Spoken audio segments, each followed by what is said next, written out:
Radio صدائے حریت جموں کشمیر سے اہم خبریں سنیے۔ مقبوضہ کشمیر میں پٹھان پورہ بڈگام میں کریک ڈاؤن کے دوران بھارتی فوج نے تلاشی آپریشن کا آغاز کیا ہے۔ دوسری طرف بھارتی شفاق فوج نے اپنی ریاستی دہشت گردی کے دوران گزشتہ روز شوپیاں میں 5 نوجوانوں کو شہید کر دیا۔ اتوار کے روز سے یہ تیسرا کریک ڈاؤن تھا جس دوران 14 نوجوانوں کو شہید کیا گیا، جبکہ مختلف علاقوں سے درجن نوجوانوں کو گرفتار بھی کیا گیا ہے۔ مقبوضہ کشمیر میں آزادی پسند رہنماؤں نے بھارتی فوج کے ہاتھوں نوجوانوں کے قتل عام پر شدید مذمت کرتے ہوئے کہا ہے کہ بھارتی حکومت حریت پسند عوام کو اجتماعی طور پر سزا دے رہی ہے۔ دوسری طرف کشمیری عوام جدوجہد آزادی کی علامت سید علی گیلانی کی غیر متزلزل قیادت میں بھارتی حکمرانوں کے مذموم عزائم اور حربوں کو ناکام بنانے کا عزم کیے ہوئے ہیں۔ دراصل بھارتی فوج کے ہاتھوں پنجورہ میں تباہ شدہ مکان مالک کے بیٹے کو نامعلوم افراد نے اغوا کر کے بدترین تشدد کا نشانہ بنایا اور لاش پھینک دی گئی۔ ادھر کولگام میں تعینات CRPF کے مزید 28 اہلکاروں میں کورونا وائرس مثبت آ گیا ہے۔ آزاد کشمیر کے صدر سردار مسعود خان نے حالیہ دنوں میں کنٹرول لائن پر بھارتی جارحیت کے بڑھتے واقعات کو مقبوضہ کشمیر میں خونریزی سے توجہ ہٹانے کی کوشش قرار دیتے ہوئے بین الاقوامی برادری سے اپیل کی ہے کہ وہ خطے میں امن سے کھیلنے کی بھارتی سازش کا نوٹس لے۔ ترکی میں کشمیری عوام سے یکجہتی کے لیے میرا نام ہے کشمیر کے نام سے انگریزی زبان میں نغمہ ریلیز کیا گیا ہے، جس کی ویڈیو دنیا بھر میں وائرل ہو گئی ہے۔ ادھر نیپالی حکومت نے ملک کا نیا نقشہ جاری کرنے کی منظوری دے دی ہے، جس میں ایسے علاقوں کو ملک کا حصہ دکھایا جا رہا ہے جس پر بھارت کے ساتھ نیپال کا تنازع ہے۔ اس بات کو لداخ پر چین سے ہزیمت اٹھانے کے بعد بھارت کے لیے ایک بڑا جھٹکا قرار دیا جا رہا ہے۔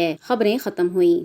غاصب بھارت مقبوضہ ریاست جموں کشمیر کو قتل گاہ میں تبدیل کر چکا ہے تاکہ کشمیری خوف اور دباؤ کے تحت برہمنی غاصبیت کے سامنے ہتھیار ڈالنے پر مجبور ہو جائیں۔ لیکن دوسری جانب رد عمل اس کے برعکس آ رہا ہے۔ کشمیر کا بچہ ہو یا جوان، خواتین ہو یا بزرگ، ہر ایک بھارت کی غلامی پر نہ صرف مزاحمت بلکہ لڑ کر جان کا نذرانہ پیش کرنے کو ترجیح دیتا ہے۔ اس کا عملی مظاہرہ گزشتہ دنوں یوں سوشل میڈیا پر وائرل ہو گیا جب ایک سرفروش سکلین کی بھارتی فوج کے ساتھ جھڑپ کے دوران اپنی والدہ سے آخری گفتگو سامنے آ گئی، جس میں والدہ اپنے بیٹے کو تسلی اور حوصلہ دیتے ہوئے کہتی ہے کہ ڈٹ کر لڑنا اور ہتھیار نہ ڈالنا، چاہے کہ اپنی جان کا نذرانہ بھی پیش کرنا پڑے۔ ہمیں اس بات کی تسکین اور یقین ہے کہ تم باطل کے خلاف اللہ کی راہ میں نکلے ہو اور بظاہر جان دینے کے بعد بھی کامیابی تمہارا ہی مقدر ہے۔ جس قوم کی ماؤں کا یہ حوصلہ اور جذبہ ہو اس کو شکست نہیں دیا جا سکتا ہے۔ یہ وہ ایمانی جذبہ ہے جو ایک طرف ہمارے اسلافوں کی یاد تازہ کرتا ہے اور دوسری طرف غاصب بھارت کے لیے انتباہ ہے کہ توپ و تفنگ، ٹینک اور ہتھیاروں سے وہ کشمیریوں کے جذبہ آزادی کو دبا نہیں سکتا، بلکہ بھارت نوٹ کرے کہ جتنا وہ ظلم زیادہ کرے گا اتنا ہی زیادہ کشمیری اپنی جانوں پر کھیلنے کے لیے تیار ہو جائیں گے۔ تبصرہ ختم ہوا۔